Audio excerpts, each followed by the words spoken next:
오늘 설교의 제목은 본받는 자 본이 되다입니다. 본받는 자 본이 되다. 누구나 어린 시절에는 본받고 싶은 사람, 닮고 싶은 사람이 한 명쯤은 있게 되는 것 같아요. 부모님이나 선생님을 닮고 싶어 하기도 하고, 연예인이나 운동선수를 닮고 싶어 하기도 하고, 또 인기가 많은 친구를 닮고 싶어 하기도 하죠. 역사 속 위인을 닮고 싶어 하는 경우도 많이 있고요.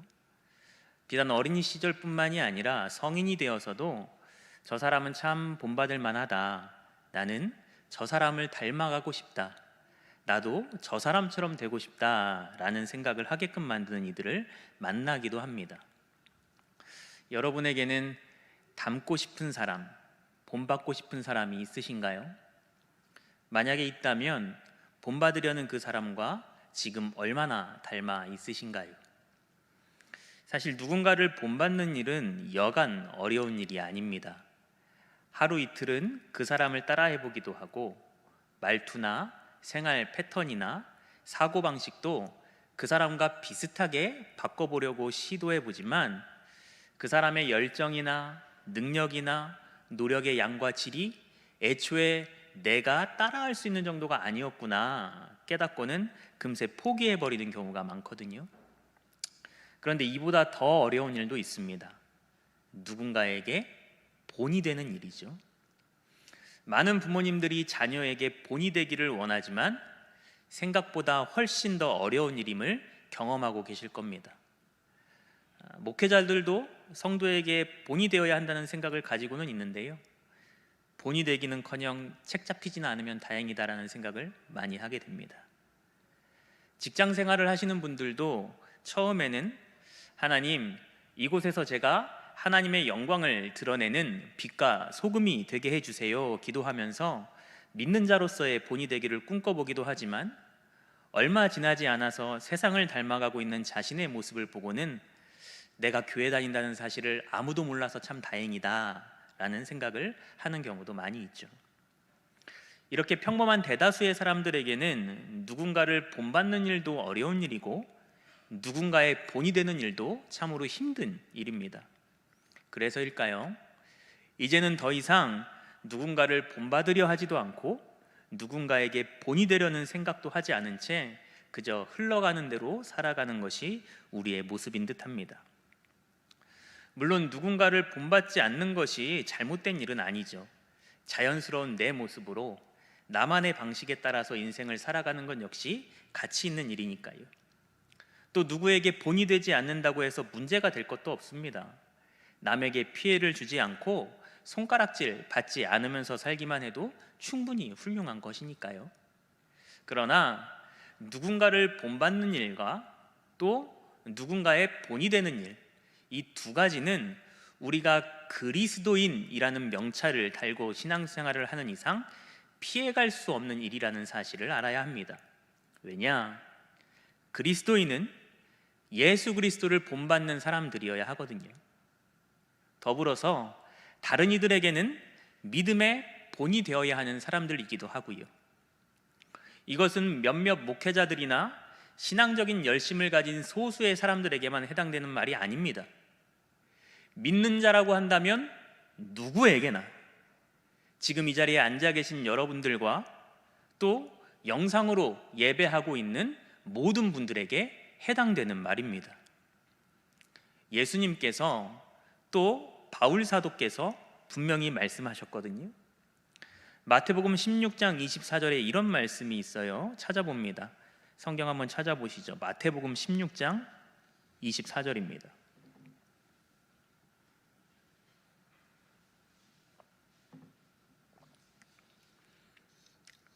마태복음 16장 24절 함께 읽습니다. 이에 예수께서 제자들에게 이르시되 누구든지 나를 따라오려거든 자기를 부인하고 자기 십자가를 지고 나를 따를 것이니라. 아멘. 마태복음과 누가복음에도 같은 말씀이 있는데요, 예수님께서는 누구든지 그분을 따르고자 한다면, 그리스도인이 되고자 한다면 자기를 부인하고 자기 십자가를 지고서 따라야 한다고, 자기 부인과 십자가를 통해서 드러난 예수님의 그 삶과 사랑과 희생의 모습을 본받는 것이 예수님을 따르는 길이라고 선언하셨습니다. 뿐만 아니죠. 마태복음 5장에서는 믿는 자들을 가리켜서 세상의 빛이다 칭하시면서 본이 되어야 함도 말씀하셨는데요. 조금 앞으로 가셔서 마태복음 5장 16절도 한번 찾아보겠습니다. 마태복음 5장 16절입니다. 마태복음 5장 16절 같이 읽겠습니다. 이같이 너희 빛이 사람 앞에 비치게 하여 그들로 너희 착한 행실을 보고 하늘에 계신 너희 아버지께 영광을 돌리게 하라. 아멘. 믿는 자는 신앙의 본을 보이고 선행의 본을 보임으로써 그 모습을 지켜본 사람들로 하여금 하나님께 영광을 돌리도록 하라 말씀하셨어요. 바울 역시도 로마서 8장 29절에서 이렇게 말하고 있는데요. 우리 로마서 8장 29절도 한번 찾아보겠습니다. 로마서 8장 29절입니다.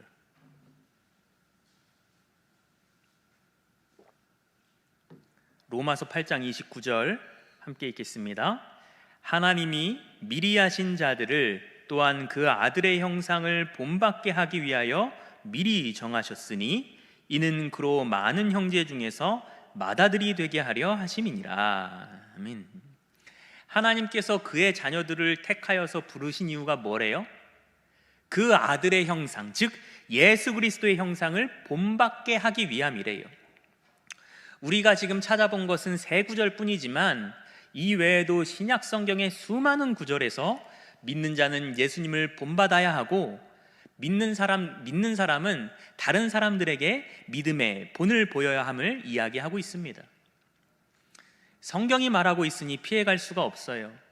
그리스도인이 되었다면 예수 그리스도를 본받아야 하고 또 믿는 자로서의 본이 되어야 합니다.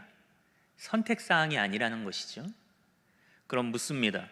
여러분, 우리 주님 예수 그리스도를 본받는 자로 살아가고 있으신가요? 내 주변에 있는 사람들에게 믿는 자의 본이 되는 모습을 보이며 살아가고 있으신가요? 이 두 가지 질문 모두 우리를 부끄럽게 만드는 질문입니다. 여러분에게만 그런 것이 아니고요, 저에게도 그렇습니다.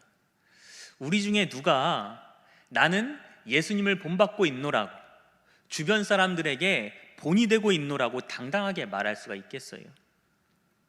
그런데 다름 아닌 바울에게서 예수 그리스도를 본받는 자로 살았으며 수많은 그리스도인들에게 믿음의 본을 보인 그 바울에게서 너희는 예수 그리스도를 본받은 자들이다, 너희는 다른 이들에게 본이 되는 자들이다 라고 인정받은 사람들이 있었으니 그들이 바로 오늘 본문에서 보게 되는 데살로니가 교회의 성도들이었습니다.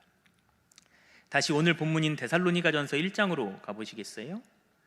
오늘 본문인 데살로니가전서 1장으로 가셔서 7절의 말씀을 우리 함께 읽어보겠습니다. 데살로니가전서 1장 7절 함께 읽습니다. 그러므로 너희가 마게도냐와 아가야에 있는 모든 믿는 자의 본이 되었느니라. 아멘. 이 마게도냐는 데살로니가가 속해 있는 지역이었고요, 아가야는 이 고린도가 속해 있는 지역이었는데요, 바울은 데살로니가 교회를 가리켜서 이 마게도냐와 아가야의 지역에 있는 모든 성도들의 본이 되는 교회였다 말합니다. 한두 명에게 본이 된 것이 아니라 그 주변의 모든 성도들에게 본이 되었대요. 대단한 거죠. 8절도 보세요. 우리 8절도 함께 읽어보겠습니다.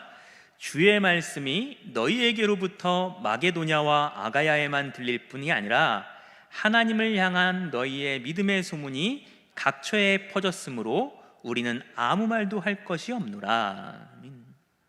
데살로니가 교회의 믿음의 모습이 어찌나 훌륭했든지 이제는 마게도냐와 아가야를 넘어서 각처에 퍼져나가니 바울과 그의 동역자들이 더 이상 복음을 전할 필요가 없을 정도였다라고 말하고 있습니다. 참으로 훌륭하죠?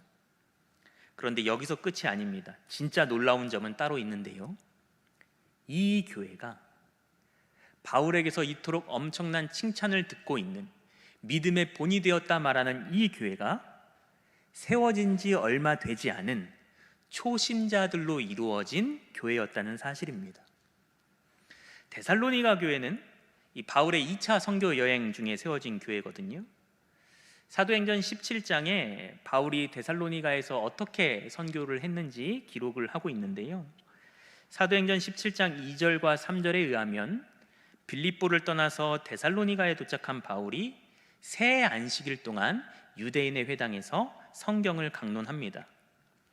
예수님이 성경에 예언된 메시아이심과 그분의 십자가 죽음으로 죄인을 구원하심과 또 부활하심에 대해서 가르쳤죠. 그런데 그 짧은 3주의 시간에 놀라운 일이 일어납니다. 바울의 강론을 들은 사람들 중에 경건한 헬라인의 큰 무리와 적지 않은 수의 귀부인들이 예수님을 영접하고 바울을 따라서 바울과 함께 신앙생활을 시작한 거예요. 그렇게 데살로니가 교회가 세워집니다. 원래 하나님을 알고 있던 유대인들도 아니고 우상을 섬기며 살던 이방인들이었는데 말이죠. 하지만 이 상황을 못마땅하게 바라본 유대인들이 있었어요. 그들의 관점에서 예수님은 신성모독자이고 예수님을 전하는 바울은 이단자일 뿐이었거든요. 이 바울을 가만두었다가는 더 큰일이 나겠다 판단하고서는 불량배를 동원해서 소동을 일으키며 바울과 그 동역자들을 색출하기 시작합니다. 이에 바울의 안전을 염려한 데살로니가의 성도들이 밤을 틈타서 바울과 동역자들을 베레아로 피신시키죠. 그런데 이 데살로니가의 유대인들이 바울을 잡으려고 베레아까지 따라온 거예요. 바울은 그래서 더 남쪽에 있는 아덴으로 이동합니다. 그리고 또다시 고린도로 이동하는데요. 그가 홀로 고린도에 있을 때 마게도냐에 남아있던 디모데와 실루아노가 바울을 찾아오죠. 바울은 그들을 통해서 데살로니가 교회의 상황을 전해 듣습니다. 오랜 시간 목양하지는 못했지만 큰 열매가 있는 교회였고 그만큼 애정이 있는 교회였어요. 유대인들의 방해와 위협만 없었다면 오래도록 양육하면서 교제를 나눌 수도 있었겠지만 그들을 피해서 급히 빠져나오느라 제대로 돌보지도 못해서 마음에 늘 부담으로 남아 있었습니다. 그런데 디모데를 통해서 데살로니가 교회 성도들이 훌륭하게 신앙생활을 하고 있다는 소식을 듣고는 기쁨과 감사의 마음으로 가득해 데살로니가 전서를 쓴 거예요. 학자들은 이 바울이 데살로니가에서 복음을 전한 후로 고린도에서 데살로니가 전서를 기록할 때까지의 그 시간을 6개월 정도로 보고 있는데요. 그 말인즉슨 복음을 들은 지 반년밖에 되지 않은 사람들이 세워진 지 1년도 채 되지 않은 그 교회가 주변 모든 믿는 자들의 본이 되었다라는 것이니 말 그대로 놀라운 일인 것이죠. 물론 그들이 완성된 신앙인의 모습을 갖췄다는 뜻은 아닙니다. 왜 부족함이 없었겠어요? 왜 연약함이 없었겠어요?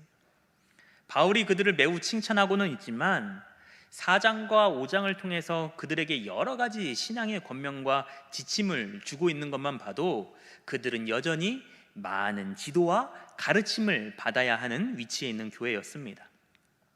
그렇다면 도대체 이 초신자들의 무엇이 주변 지역 모든 믿는 자들의 본이 되었던 것인가? 6절과 7절 다시 보세요. 제가 읽어드립니다.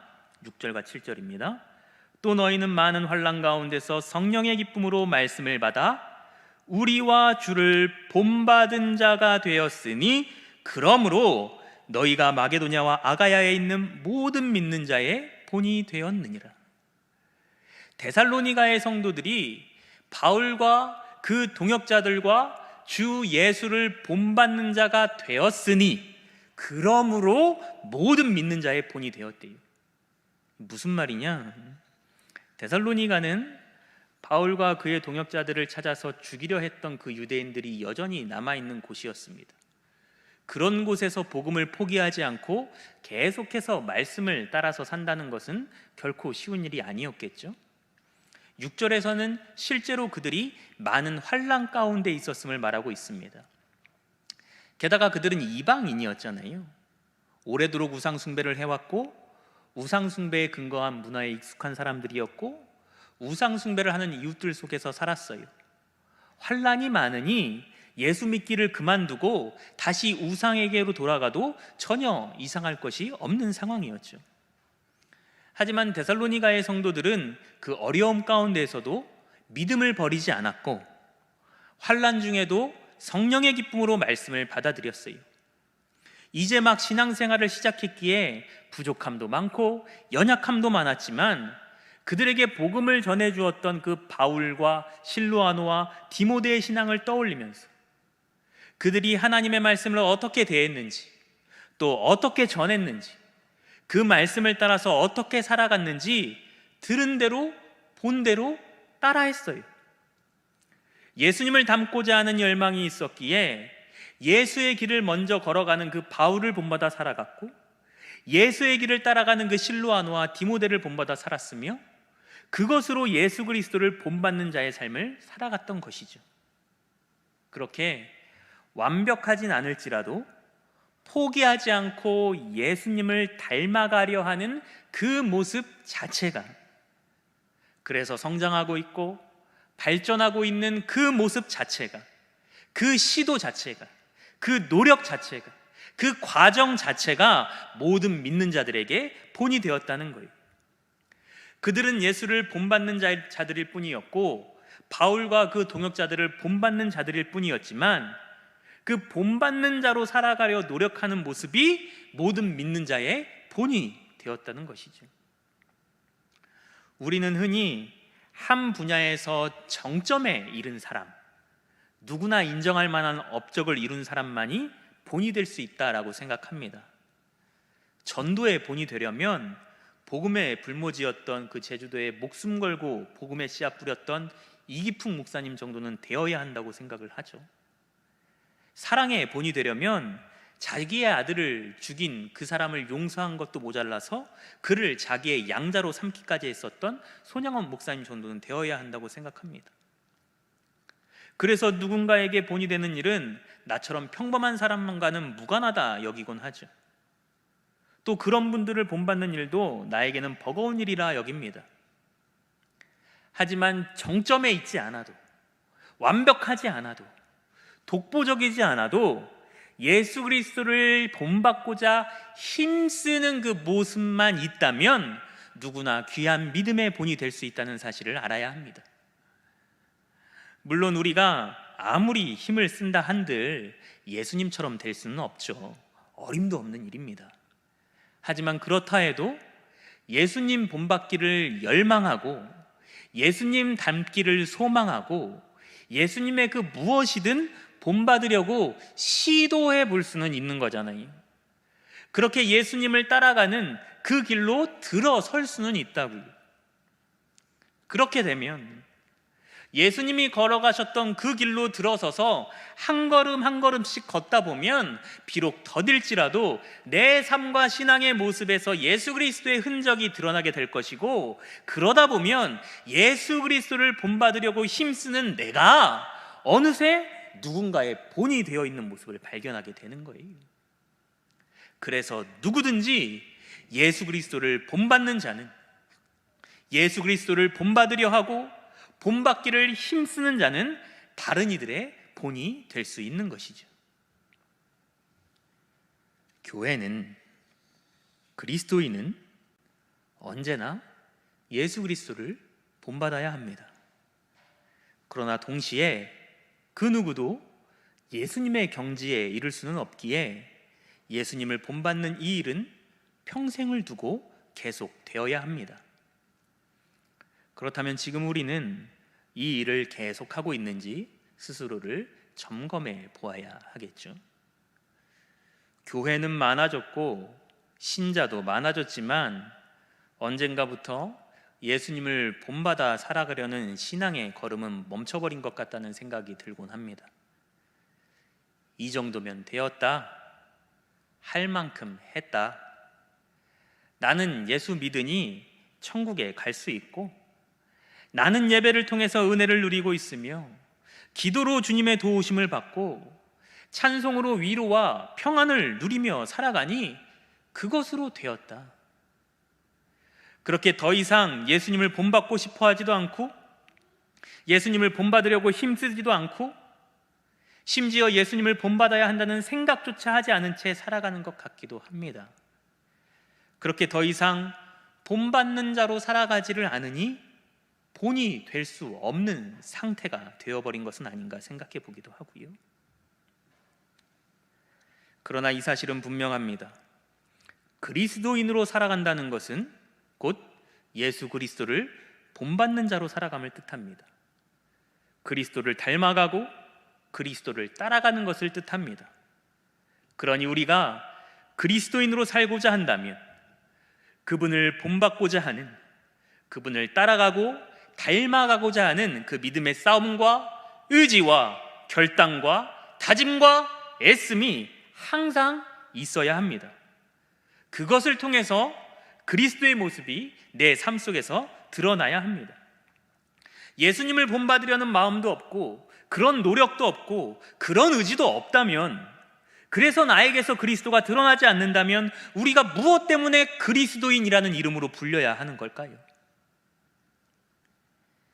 교회가 많은 어려움과 위기를 겪고 있는 요즘입니다. 믿음의 본이 되지 못하는 교회들은 성도들을 실망시키고 있으며 믿음의 본을 보이지 못하는 그리스도인들은 세상의 조롱거리와 근심거리가 되어버렸죠. 이 상황을 어떻게 헤쳐나가야 할지, 우리의 그리스도인됨과 교회의 거룩함을 어떻게 회복시켜 가야 할지마저도 막막한 상황입니다. 그래서 더욱 본이 되는 교회, 본이 되는 목회자, 본이 되는 그리스도인이 어느 때보다도 필요한 때입니다. 이를 위해 우리는 무엇을 해야 할까요? 믿는 자로서 본이 되기 위해 우리는 먼저 본받는 자가 되어야 합니다.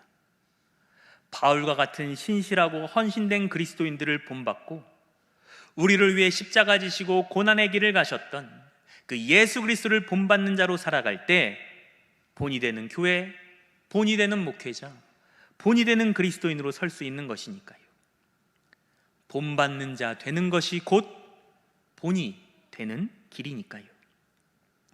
물론 그 일은 쉽지 않습니다. 예수님을 본받으려 하다 보면 시험도 있을 것이고 유혹도 있을 것이고 고난도 있을 테니까요. 그러다 보면 실패도 하게 될 것이고 그 실패가 쌓이다 보면 지치기도 하겠죠. 누군가는 어차피 예수님을 완벽히 닮아갈 수는 없으니 난 시도조차 하지 않겠다. 어차피 나 같은 사람은 중간에 포기하게 될 것이 뻔하니 시작도 하지 않겠다. 엄두조차 내지 못하고 미리 포기해 버릴 수도 있겠죠. 하지만 그 누구도 우리에게 예수님과 동일한 모습 혹은 그의 버금가는 모습을 요구하지 않습니다. 그것은 불가능하니까요. 우리가 요구받는 것은 예수 그리스도를 닮아가려 하는, 그를 본받으려 하는 몸부림입니다. 작은 것 하나라도 예수 그리스도를 닮아가려 하는 그 모습 자체가 믿음의 본이 되는 것이죠. 우리는 주변 사람들에게 어떤 그리스도인으로 비춰지고 있을까요? 여러분과 함께 지내는 가족들, 가까운 성도들, 동네의 이웃들, 그들에게 우리의 모습이 예수 그리스도를 본받으려 힘쓰는 자로 보일지 아니면 그리스도인이라는 이름만 가지고 있는 자로 보일지 생각해 보세요. 무엇이 되었든 우리는 예수님 본받기를 다시 시작해야 합니다. 예수 그리스도를 본받는 자로 사는 것이 곧 그리스도인으로서 본이 되는 삶의 모습이니까요. 세상을 본받고 싶어질 때도 있고 또 그렇게 세상을 본받기가 너무나도 쉬운 환경 속에서 살아가고는 있지만 우리가 말씀을 붙들고 주님 닮아가기를, 주님 따라가기를, 주님 본받기를 포기하지 않는다면 다시금 본이 되는 교회와 본이 되는 성도의 모습을 회복할 수 있으리라 믿습니다. 이 믿음을 가지고 가정에서 예수 그리스도를 본받아 살아감으로 자녀들에게 믿음의 본이 되는 우리의 모습을 기대합니다. 일터에서 예수 그리스도를 본받아 살아감으로 세상 사람들에게 본이 되는 우리의 모습을 꿈꿔봅니다. 교회에서 예수 그리스도를 본받아 살아감으로 서로에게 믿음의 본이 되는 우리의 모습을 그려봅니다. 분명히 우리에게는 여전히 부족한 모습이 있을 것이고, 여전히 실망스럽고 부끄러운 모습도 있을 것이고, 여전히 연약한 모습도 있을 겁니다. 그러나 그 와중에도 예수 그리스도를 본받기 위해서, 닮아가기 위해서, 따라가기 위해서 포기하지 않고 애쓰며 힘쓰는 모습을 보인다면 그것만으로도 훌륭한 본이 된다는 사실을 기억하시고, 예수를 본받는 자로서 모든 이들에게 믿음의 본이 되는 저와 여러분 되기를 주님의 이름으로 축원합니다. 기도하겠습니다.